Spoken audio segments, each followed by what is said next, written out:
How is this possible? They weren't supposed to be here for days. I don't know, but look at the size of that fleet. January 1942. The early morning sun glints off the restless Pacific waves. Mist clings to the horizon, hiding secrets in the soft gray light. On the bridge of a Japanese cruiser, lookouts squint, scanning the infinite blue, binoculars pressed to eyes already tired from endless patrols. The ocean is calm, almost serene, but tension hangs like smoke in the air. Suddenly, movement. A shadow forms far in the distance. At first, it is just a glint on the water. Then, slowly, shapes begin to emerge. Sleek silhouettes, steel hulls stretching across the horizon, more than anyone expected. The American carriers are coming. Entire decks bristling with aircraft, engines humming, planes lined like soldiers ready to strike. On the Japanese ships, a ripple of disbelief spreads. Officers whisper, struggling to reconcile intelligence reports with the overwhelming sight before them. Their plans, their calculations, their confidence, all suddenly fragile. The calm Pacific morning now carries the weight of impending storm. Every sailor senses the scale, the magnitude of what is about to unfold. And somewhere on the carriers themselves, pilots prepare, unaware that history is watching.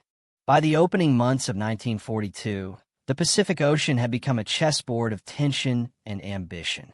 Japan, following the attack on Pearl Harbor in December 1941, had moved swiftly to secure its Greater East Asia co-prosperity sphere.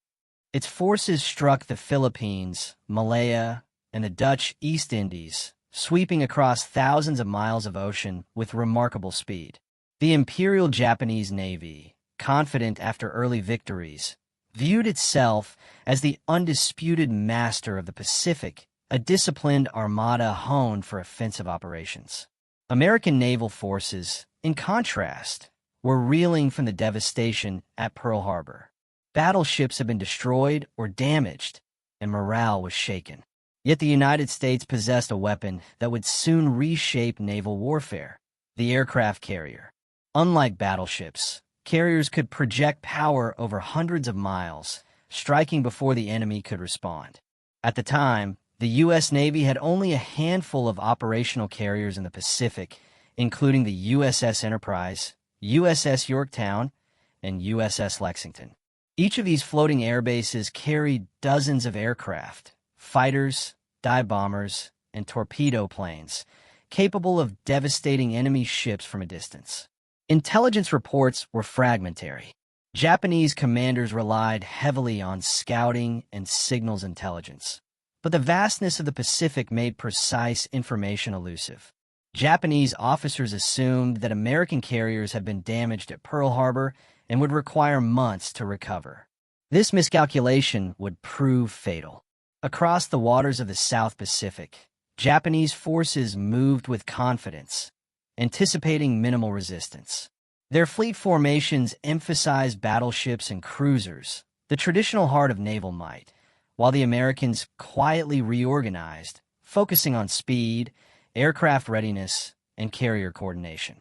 Geography also played a decisive role. The Coral Sea, the Solomon Islands, and the waters north of New Guinea became theaters of reconnaissance and maneuvering.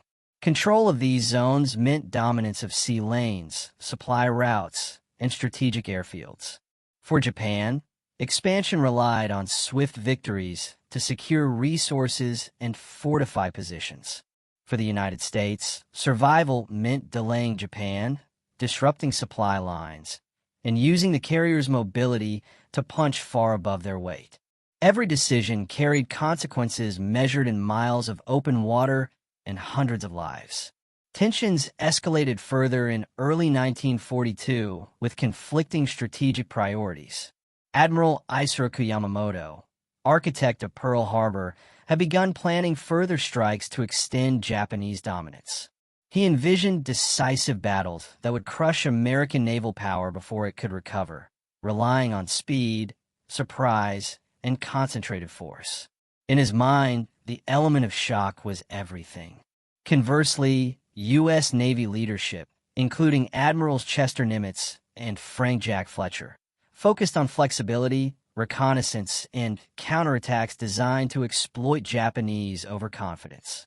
Both sides understood that in the Pacific, battles were decided not just by firepower, but by information, positioning, and timing. Aircraft technology also shaped the stage. Japanese carriers had formidable air wings. The Mitsubishi A6M0, agile and fast, dominated early aerial combat. Dive bombers like the Aichi D-3 Naval were precise and deadly. However, American aircraft were evolving quickly, with improved coordination and tactics emphasizing strikes at carrier decks rather than battleship broadsides. In the coming months, this technological edge, combined with tactical innovation, would allow the Americans to confront Japanese expectations and seize the initiative. Amid all of this, morale, discipline, and human calculation played quiet, decisive roles. Japanese sailors, confident in the invincibility of their fleet, operated under strict orders and rigid hierarchy. Meanwhile, American crews, often inexperienced, relied on improvisation, training, and sheer determination to face a seemingly superior foe. The stage was set for confrontation, a collision of strategic vision, technology, and human resolve.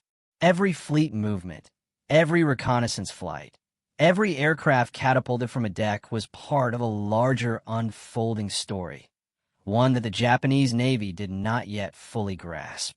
From the distant horizon, the first American carriers were moving into position, their presence invisible to most Japanese eyes, yet destined to challenge assumptions and rewrite naval strategy. By early 1942, Japanese confidence was near its peak. The Imperial Navy had demonstrated its ability to strike rapidly across the Pacific, overwhelming weaker Allied forces in the Philippines, Malaya, and the Dutch East Indies. Success bred certainty. The Japanese High Command assumed the Americans were too disorganized, too slow to mount an effective counter. Battleships and cruisers, the pride of the fleet, were considered the ultimate measure of naval strength, and carriers, still relatively new in doctrine, were often undervalued. Yet beneath this confidence lay assumptions that would prove dangerous. Japanese planners believed that American carriers had been scattered or damaged beyond immediate use. Intelligence had failed to detect the rapid repairs and redeployment of the USS Enterprise, USS Yorktown, and USS Lexington. In truth, the U.S. Navy had worked tirelessly to restore operational readiness, combining repair crews, trained pilots, and logistical ingenuity to ensure these floating air bases could strike before Japan anticipated. The geography of the theater magnified the stakes. The Coral Sea, stretching between Australia and New Guinea, became the focal point for early 1942 naval operations. Control of this corridor meant protecting Japanese supply lines while threatening Australia's northern approaches. The Japanese plan, known as Operation Mo, aimed to capture Port Moresby in New Guinea, securing a strategic foothold and extending the defensive perimeter of the empire. In parallel, American commanders recognized the strategic value of denying Japan this advance, knowing that even a small carrier force could influence the outcome if deployed effectively. Reconnaissance and information gathering became critical. Japanese scouting aircraft patrolled the sea, yet vast distances and cloud cover often rendered reports incomplete or delayed. Conversely, American intelligence, enhanced by code-breaking efforts and meticulous analysis, allowed the U.S. Navy to anticipate Japanese moves with surprising accuracy. Cryptanalysis of Japanese communications, especially through the breaking of Gen 25 naval codes, provided commanders with insights that would soon transform the tactical situation. For the Japanese, each undetected American carrier was an unseen threat, a ghost on the horizon capable of striking anywhere, at any time. Naval doctrine further shaped the unfolding context. The Japanese relied on concentrated fleets, intending to meet and destroy American forces in a decisive battle. Their formations emphasized battleship and cruiser firepower, with carriers operating in support rather than as the centerpiece of the fleet. The Americans, conversely, had begun embracing a carrier-centric strategy. U.S. doctrine emphasized mobility, reconnaissance, and striking at the enemy's vital assets. Most critically, their carriers. Each side's understanding of naval warfare would directly influence the coming confrontation. Early skirmishes in the region hinted at the tension to come. Patrols and reconnaissance flights occasionally encountered each other, with aircraft duels and shadowing missions testing both nerves and tactics. For Japanese commanders, these engagements seemed minor, reinforcing the belief that the Americans were reactive rather than proactive. For American crews, every sighting was an opportunity to gather intelligence, refine tactics, and prepare for the larger engagement that would soon dominate the Pacific horizon. As the fleets maneuvered, human elements played a quiet but decisive role. Japanese officers, confident in their hierarchy and training, expected precise execution of orders, often underestimating the adaptability of American forces. American pilots and sailors, many still inexperienced, relied on ingenuity, improvisation, and rigorous training to survive and counter overwhelming odds. The contrast of rigid discipline versus adaptive strategy set the stage for confrontation. By mid-May 1942, all the elements converged. Japanese forces advanced toward Port Moresby, confident in surprise and superior firepower. Meanwhile, American carriers moved quietly, their positions concealed beyond the horizon. The stage was set, a battle of perception, technology, and nerve. Both sides were poised for action, but only one had fully grasped the scale of what was approaching. In the next moments, as the carriers neared the Japanese line, assumptions would be shattered, and a new era of naval warfare would begin.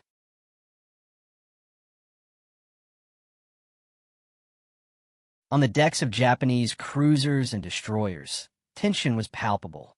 Lookouts scanned the horizon with binoculars, eyes straining against the glare of the Pacific sun. Sailors whispered about sightings, uncertain whether the distant shapes were reconnaissance planes or a full fleet. Officers barked orders, the rhythm of naval life continuing, yet every man felt the weight of uncertainty. Confidence from recent victories clashed with the sudden realization that the enemy might be far more formidable than intelligence suggested. Admiral Shoji Nishimura, commanding a portion of the Japanese fleet, faced the challenge of balancing aggression with caution. His decisions were based on incomplete data, assumptions of American weakness, and faith in the invincibility of Japanese ships. For sailors, the impending clash was both terrifying and surreal. The ocean was vast, yet their opponents were suddenly visible, immense, and organized. The human psyche, hope, fear, pride, and doubt, was as much a battlefield as the sea itself. Carrier warfare in 1942 was a relatively new science. Japanese doctrine favored traditional line formations, grouping battleships and cruisers to deliver concentrated fire. Carriers, while powerful, were considered auxiliary. The Americans, however, had begun emphasizing flexibility. U.S. carriers moved independently, scouting ahead, using aircraft to strike before ships came within visual range. As American carriers approached, their positioning was meticulous. Reconnaissance planes scouted Japanese formations, reporting ship types, headings, and vulnerabilities. Carriers stayed beyond visual range, yet close enough for their planes to project lethal reach. Every maneuver, every change in course, carried consequences measured in minutes. For the Japanese, the unfolding movements seemed enigmatic, almost ghostly.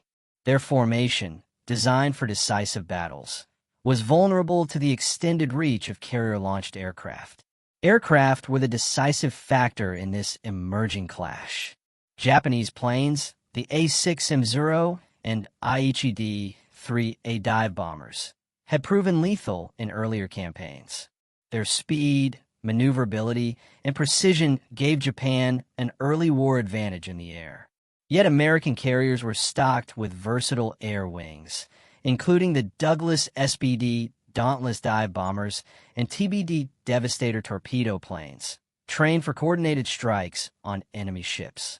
The carriers themselves were technological marvels.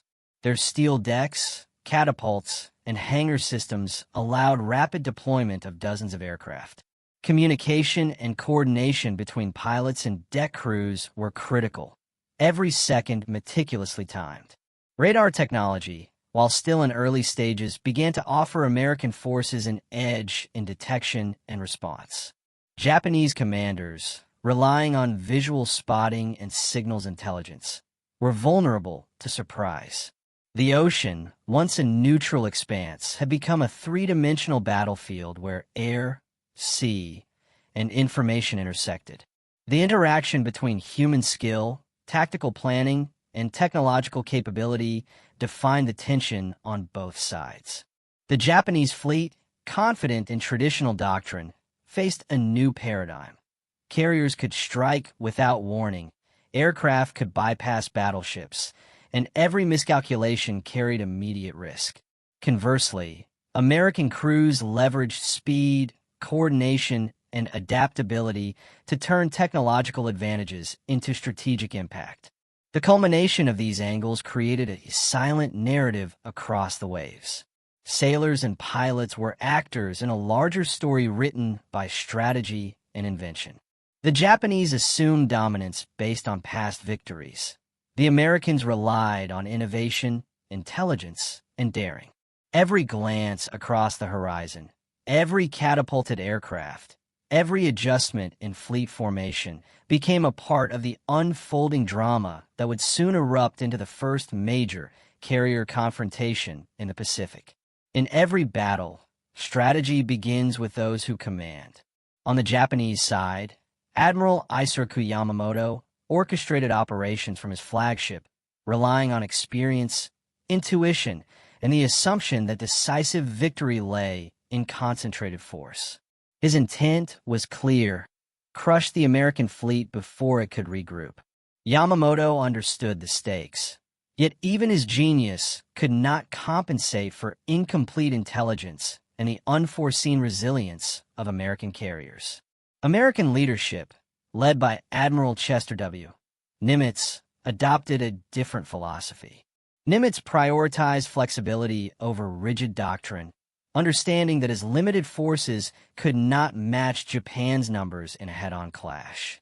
He delegated authority to commanders like Admiral Frank Jack Fletcher, whose decisions at sea emphasized reconnaissance, rapid strikes, and preserving carriers at all costs. These choices required calm under pressure, trust in subordinates, and precise timing, qualities that would soon prove decisive. Command decisions reverberated through the fleets. The slightest delay, a misinterpreted report, or an inaccurate estimate could shift the tide of battle. For sailors, the skill of their leaders was often invisible, yet it dictated every maneuver, every attack, and ultimately, the difference between survival and destruction. Japanese planners, confident in their technological superiority and tactical doctrine, underestimated the American capacity for rapid repair, intelligence exploitation, and carrier coordination. Reports of damaged American carriers lulled some into a false sense of security, while rigid adherence to traditional fleet formations ignored the threat of aircraft striking from beyond visual range. The Americans, by contrast, studied Japanese tactics meticulously. Every pattern, every predictable movement offered insight into vulnerabilities. They exploited overconfidence, using speed, surprise, and adaptability to offset numerical inferiority. The clash of expectation versus reality would soon shatter Japanese assumptions. leaving commanders scrambling to respond to a threat they had not anticipated. Human emotion, fear, pride, determination, plays an invisible but decisive role in warfare. On the Japanese ships, the sudden appearance of American carriers across the horizon induced shock. Sailors whispered in disbelief. Officers debated the plausibility of intelligence versus what their eyes now confirmed. Confidence, once absolute, became fragile. For the Americans, moral stakes were equally high, but hope mingled with anxiety. Pilots, mechanics, and deck crews understood that a single misstep could mean catastrophe. Yet they drew resolve from training, camaraderie, and the belief in a greater purpose: halting Japanese expansion and protecting the Pacific. Every takeoff, every maneuver, carried the weight of not just tactical goals, but psychological endurance. This convergence of human psychology, misperception, and morale set the stage for an extraordinary encounter. Confidence and doubt, fear and determination, all intersected over the Pacific waters. In the next moments, these intangible forces would combine with strategy and technology to ignite a clash whose outcomes would redefine naval warfare. May 4th, 1942. The Coral Sea stretched endlessly under a hazy morning sun. On the horizon, the Japanese fleet moved toward Port Moresby, confident in their ability to secure the strategic outpost. On the American side, carriers USS Lexington and USS Yorktown maintained positions far beyond visual range, their air wings ready, engines humming, planes catapulted in precise sequences. The stage was set for history. At first light, American reconnaissance aircraft, launched from Yorktown, penetrated Japanese patrol lines. From above, pilots saw ships bristling with anti-aircraft guns, formations tight yet vulnerable. Radioed reports relayed precise positions back to the carriers, allowing commanders to calculate attack vectors. In response, Japanese lookouts struggled to spot incoming aircraft, initially mistaking them for routine patrols. The underestimation would prove critical. The first strike waves were launched from Lexington. SBD Dauntless dive bombers, armed with 1,000-pound bombs, surged toward the Japanese light carrier Shoho. Pilots descended from altitude with terrifying precision, dive brakes deployed, eyes locked on the target. Anti-aircraft fire erupted, flak streaking the sky, yet many bombs found their mark. Within minutes, Shoho listed, flames and smoke curling into the clouds. The ship, once the centerpiece of the Japanese plan, was fatally wounded. Simultaneously, torpedo bombers approached heavy cruisers and destroyers. Japanese gunners responded with disciplined fire, yet coordination proved difficult under the speed and precision of carrier-launched aircraft. Explosions rocked decks, fires ignited, and sailors scrambled to contain damage. Confusion and alarm spread. Orders overlapped, and the human element, the reaction of men under fire, became as decisive as steel and gunpowder. On the Japanese command deck, Admiral Shigeyoshi Inoue watched the unfolding destruction with a mix of disbelief and frustration. Reports confirmed the scale of the American attack. Plans meticulously crafted over weeks were unraveling in real time. The Japanese had expected reconnaissance aircraft, perhaps probing strikes, but not a coordinated assault from carriers hundreds of miles away. The psychological shock mirrored the physical devastation on the water below. American commanders observed the impact with cautious optimism. Timing, reconnaissance, and training had converged perfectly. The initial strikes had disabled a Japanese carrier and inflicted critical damage on escort vessels, creating a tactical advantage. Yet the Americans knew the battle was far from over. More waves of aircraft would launch, targeting additional ships, seeking to exploit vulnerabilities revealed in the opening moments. Throughout the day, the airspace above the Coral Sea became a chaotic theater. Dive bombers, torpedo planes, and escort fighters clashed with Japanese Zeros, the the sky streaked with smoke trails and tracer fire. Pilots reported damaged aircraft, near misses, and enemy maneuvers in frantic, clipped transmissions. Every second carried life-or-death consequences. The ocean below reflected the destruction above, columns of smoke listing hulls, and debris drifting in the currents. In the midst of this chaos, leadership decisions were critical. Japanese officers attempted to regroup formations, redirect aircraft, and mount counterstrikes. American commanders adjusted launch sequences, repositioned carriers, and coordinated follow-up attacks. The interaction between human judgment, technological capability, and tactical positioning defined every outcome. The first blows had been struck, and the balance of power had begun to shift, but the ultimate conclusion of the battle was still in motion. By evening, Shoho had sunk, and the psychological effect on the Japanese fleet was unmistakable. Sailors confronted the reality that the Americans could strike from unexpected distances with deadly precision. Confidence wavered, and the scale of the American threat was now undeniable. The first phase of the engagement had concluded, leaving both sides battered, alert, and preparing for the next decisive wave. The events of this day were not just tactical maneuvers. They marked the first true demonstration of carrier-centered naval warfare in the Pacific. Ships no longer dominated the horizon by sheer presence. Aircraft, launched from carriers hidden beyond the eye's reach, redefined power projection. What had been invisible until morning now reshaped strategy, doctrine, and expectations. The stage was set for the second and more decisive phase of the battle, where the clash of fleets, aircraft, and human resolve would reach its apex, determining the immediate future of the Pacific campaign. May 5, 1942. Dawn brought a tense quiet over the Coral Sea.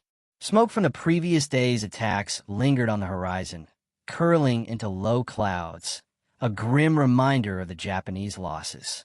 The remaining Japanese fleet, shaken by the destruction of Shoho, moved cautiously, attempting to regroup. Yet the American carriers, now fully aware of Japanese dispositions, prepared for the next wave, an assault designed to maximize the strategic and psychological impact of carrier aviation. American reconnaissance flights located the main Japanese carrier Shokaku and the heavy cruiser fleet. From Lexington and Yorktown, dive bombers and torpedo planes were readied with precision timing. Every launch, every maneuver, was coordinated through radios and deck signaling, a ballet of steel and human skill. For the Japanese, the attack seemed sudden, almost impossible to anticipate. The notion that carriers could strike effectively without ever being seen was a revelation and a nightmare. The first American strike hit Shokaku with a combination of dive bombers and torpedo planes. Explosions tore through the flight deck, igniting fuel and munitions. Sailors on the carrier scrambled to fight fires, seal bulkheads, and launch emergency countermeasures, but the damage was severe. Shokaku's air wing was devastated. Planes crashed into the sea or erupted into fireballs upon impact. The carrier, once a symbol of Japanese dominance, was now crippled, its operational capability severely reduced. Simultaneously, American torpedo planes attacked the Japanese cruisers escorting the carrier. Coordinated strikes, often overlapping, caused massive damage. Anti-aircraft fire was intense, but American pilots exploited speed, altitude, and coordination to evade many defensive measures. Explosions rocked the Japanese ships, fires spread uncontrollably, and smoke choked the decks. Officers struggled to maintain formation, issuing orders that could not fully counter the precision and timing of the carrier-based assaults. At sea, chaos intertwined with strategy. Japanese formations, designed for traditional naval engagements, found themselves vulnerable to a multi-dimensional assault. Ships maneuvered to avoid bombs and torpedoes, yet each evasive action disrupted fleet cohesion.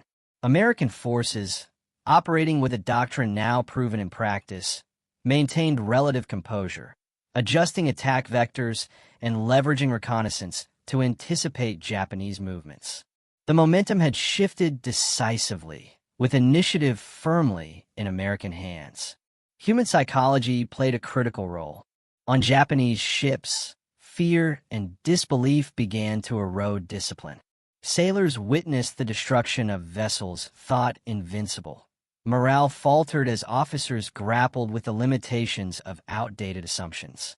Conversely, American pilots and deck crews drew energy from success, adrenaline enhancing precision, courage, and determination. The contrast of despair and resolve amplified the impact of each strike, making psychological warfare as lethal as bombs and bullets. Leadership decisions at this stage were pivotal. Admiral Fletcher directed the American carriers with calm precision, ordering follow-up strikes, repositioning vessels, and conserving fuel and aircraft for sustained engagement. Japanese admirals, including Inoue and Takagi, attempted to counterattack, launching aircraft that had survived the initial wave.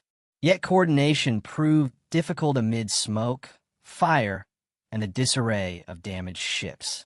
Decisions made minutes earlier now constrained their options, forcing retreats and adjustments that only compounded losses.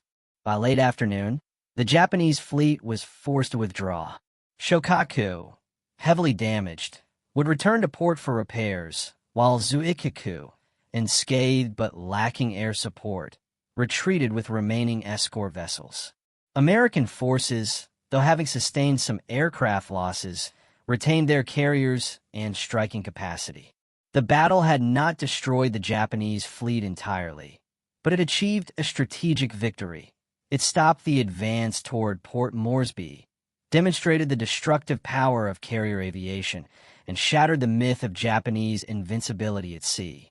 The outcome resonated far beyond the Coral Sea.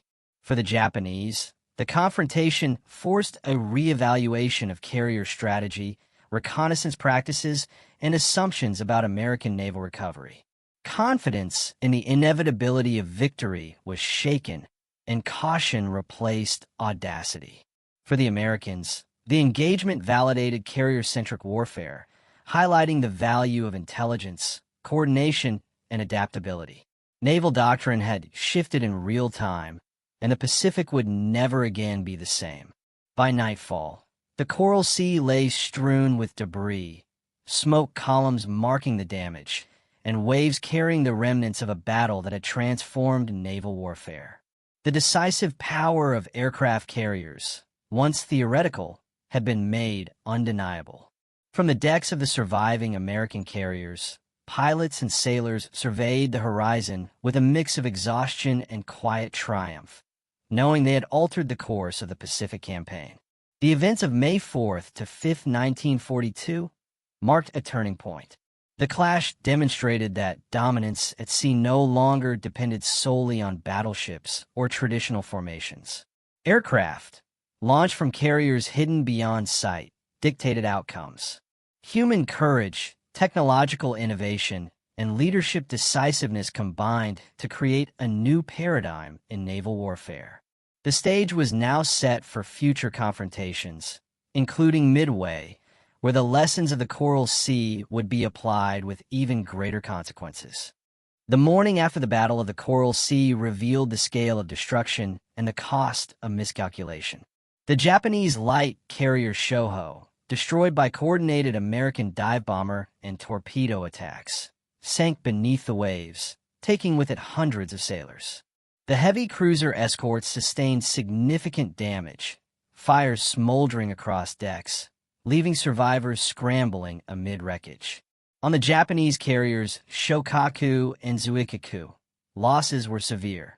Shokaku's air wing was decimated, while Zuikaku retained its aircraft but was forced into withdrawal, limiting offensive capability for future operations. American losses, though smaller in comparison, were still felt acutely. The USS Lexington lost several aircraft and experienced damage to its decks and fuel storage from defensive counterattacks. Casualties included pilots, deck crew, and mechanics, men who had executed complex maneuvers under extreme stress. The USS Yorktown, relatively unscathed, remained operational, its carriers proving the resilience of both technology and training. The tactical outcome of the engagement was unique. Neither side lost a fleet outright, and the battle ended without a traditional decisive surface engagement. Yet strategically, the Americans achieved a significant victory. The Japanese advance toward Port Moresby was halted. Japan's plan to secure the Coral Sea corridor, crucial for the expansion of its defensive perimeter, was disrupted. American naval intelligence and carrier tactics had successfully offset Japan's numerical superiority, demonstrating that mobility, reconnaissance, and air power could redefine control of the Pacific. Psychological consequences were immediate. Japanese officers, previously confident after rapid early war victories, now faced the reality that their assumptions about American weakness were flawed. The destruction of Shoho and damage to Shokaku undermined morale. Reports from surviving officers described shock, frustration, and disbelief. Even seasoned sailors questioned the effectiveness of traditional formations against carrier-based attacks. On the American side, morale surged. Sailors and pilots who had faced overwhelming odds now recognized the potential of carriers to project power far beyond battleship range.